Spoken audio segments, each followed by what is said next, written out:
అదేంటి ఇంకా పాస్టర్ గారు లేవలేదా? ప్రార్థన ఉందని చెప్పారే. పాస్టర్ గారు, పాస్టర్ గారు. అబ్బా ఈ టైంలో ఎవరు? పాస్టర్ గారు బయటికి రండి. వస్తున్నానమ్మా.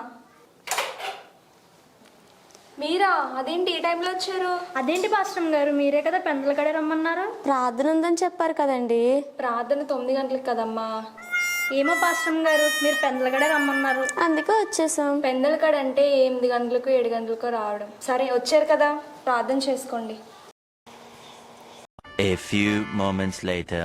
విన్న వాక్యాన్ని మర్చిపోకుండా మీ హృదయంలో ఉంచుకోండి. అదేంటి పాస్టర్ గారు అంత తొందరగా మొదలు పెట్టేశారు? కంగారు ఎక్కువైపోతుంది పాస్టర్ గారు. మరీను ఈ మధ్యన ప్రార్థన చేసుకుని ఆశీర్వాదం తీసుకుందాం. ముగింపు ప్రార్థన. దేవానికి స్తోత్రములు ప్రభువా, ఈ రోజంతా నాన్న నీ వాక్యం చేత మీరు మాతో మాట్లాడినందుకు వందనాలు. యేసు పరిశుద్ధ నామమున అడిగి వేడుకుంటున్నాం తండ్రి, ఆమేన్.